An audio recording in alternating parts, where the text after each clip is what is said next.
Good day, everyone, and you are welcome to our new unit CHCAGE013, which is Work Effectively in an HK Sector. Before we go forward on this unit, I would like to acknowledge the owners of the land, the past, the present, and the emerging.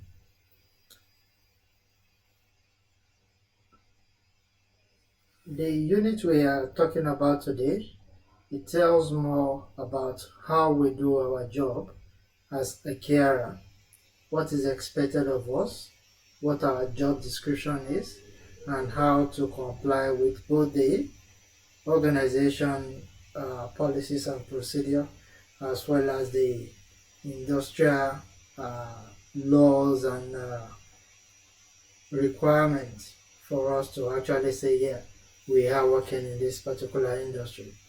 So this unit, at the end of this particular unit, we are expected to know more about our job, that is, meet job roles requirements. When you look at yourself and you understand what is expected of me to be able to actually support people in my care. The second thing is work within the organization requirements, which of course include us following all the necessary policies and procedure in line with our organization expectations. And the third one is work within the aged care context, that is understanding the law and the legal implication of what we are doing, as well as the necessary person to report to and where to seek more information or clarification if we are unsure. And the last but not the least is to implement self-care strategies, which of course deals with how we manage ourselves. I always say that for you to love someone, you must of course love yourself. If you don't love yourself, there's no way you can say you love anyone. So we the organization as well as the government, they understand the importance of self-care. So we expect each and everyone working in this industry to look after themselves. All right, let's get into this. HK service provider daily living assistance and support to older people. The services that we presently enjoyed in Australia include the Commonwealth Home Support Program. This gives minor support services to older people who are still living independently in their home. If you are working, and this usually happens to be supporting people in the community. So if you happens to be working in this area, the requirement might just be you helping them or taking them outside uh, to support them with shopping and stuff like that. So they don't need too much support. However, you're even sitting down next to them and having a chat or having a cup of tea is a very important thing to everyone's life. So they need that level of connection. The second one is home care package program, which this gives a little bit of increasing level of support to other people who still want to live again in their own house. In this area, there is different level. I think there is from level 1 to 5 or 6, if I'm not correct. So this each level determine the expectation or the level of support that these elderly people really needed. So the more the level, the more support that is required by the elderly person. After the home care, we have the residential aged care. The residential aged care is where an older person actually go and live. So there is a form of facility whereby older people comes in and they live there for quite a longer period of time, because of course most of them they rely mostly upon us to help them with their day-to-day activities, because their level of independence has really reduced, and the only way to support is for them to come to the residential aged care. There is flexible care. These are different services for people in special situation. Um, for example, if their family member is traveling abroad and they just need someone to look after their elderly ones, sometimes they call it respite. So this sometimes is a little bit more flexible ways of supporting our elderly ones. This include both residential care, permanent and respite, as well as home care. So understanding which area and what is expected of work, how we work in that area is very important as a care worker or as an aged care worker when we start working. So the term older people is refers to Australian ages 65 and above, and for Aboriginal and Torres Strait Island from 50 to 64 are categorized as older people as of 2020, and these make up about 16% of Australian population.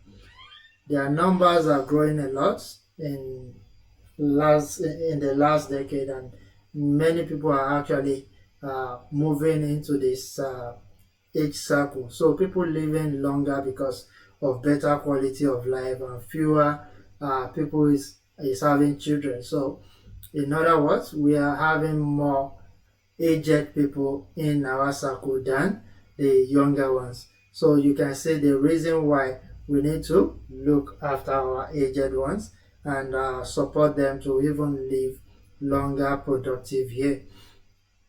And we can only do this by understanding what is required, how best we can support them on a day-to-day activities, and what are those things that they love doing. So aside from older people, other times related to aged care include that is some of the terminologies that we use when we are working in this particular industry. There's what something they call ADL. ADL is activity of daily living. This means things that we perform on a day-to-day basis. For example, eating, bathing, toileting, and the rest. So this can be categorized as activity daily living. Another terminology is personal care.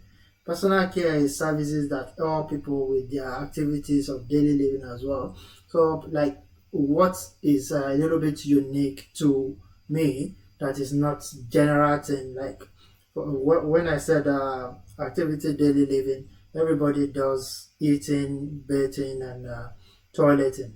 But if there is something that I, as a trainer, I like to do, then that is what is my personal care.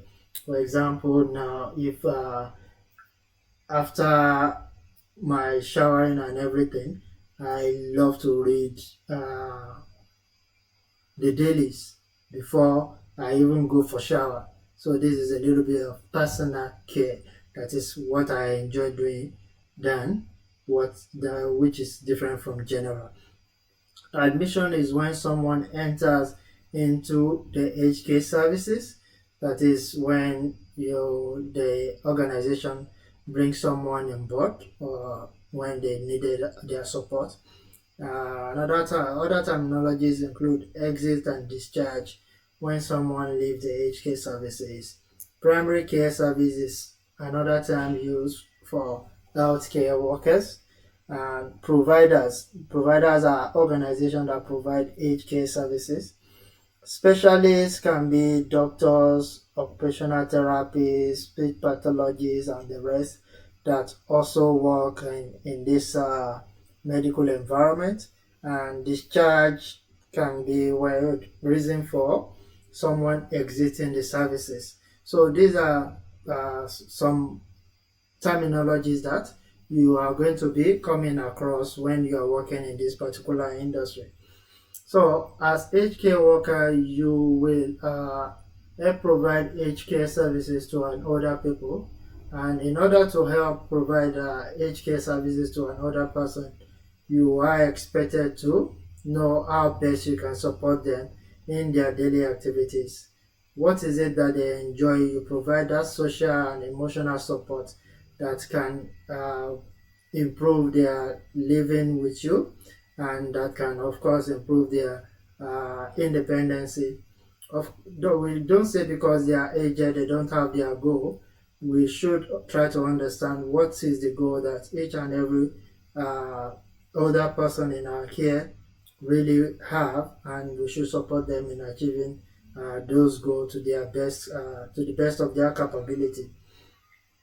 We also expected to learn the legal and professional standards to follow in doing all this. And of course, we are expected to know major issues older people are facing and how best to address them.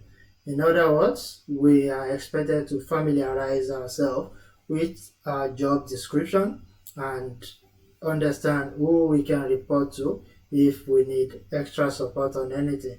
So working with an older people comes with a lot of requirements. These requirements help you to ensure the safety and the dignity of the older person. So to provide the best care for older people, you should examine your attitude towards them. What do you mean? There's this saying that our attitude determines our altitude. If you want to go far or if you want to be in aged care setting, you should have a very good attitude towards the older people. You should have what they call a lot of patience. You should have what we call empathetic towards them, and you should try to empower them. You should not be showing, or you should not be the one that's decide everything for them. So identifying if there is any negative stereotyping about them that you still believe in, you should try as much as possible to reduce or even eliminate this kind of thought from your perspective, because below are some negative attitude and stereotype that we have observed over the past years that people are showing towards an older person. One of them, this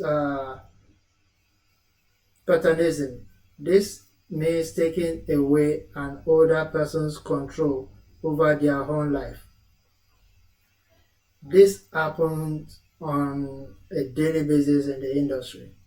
So, as an aged care worker, you need to understand that being old does not take their decision away from them. Give them opportunity to make their daily decision as things goes on. Ageism. This means discriminating against a person based on their age. Common reasons include the belief that older people are slow worker or we need more days off due to medical reasons. This has been proved to be wrong on so many occasions. In fact, I have a personal friend and a colleague that after he retired from, he was a pilot. After retiring from being a pilot, he came back to the industry. He started from certificate for in allied health. He did aged care, and presently he's working as disability support worker, and he's over 75 now. And the level at which this guy works is even stronger and very competent than most younger people. So we shouldn't say because someone is old they can't do something or they will be slower at it. We should try not to stigmatize them in this area. So aging often seen as negative thing. No, it's never a negative. It's really come with wisdom. So when you're working in this particular industry, you should have that particular. You should change your thoughts of thinking that someone that is old will not be able to add any value to the community or being able to be active. That is very wrong.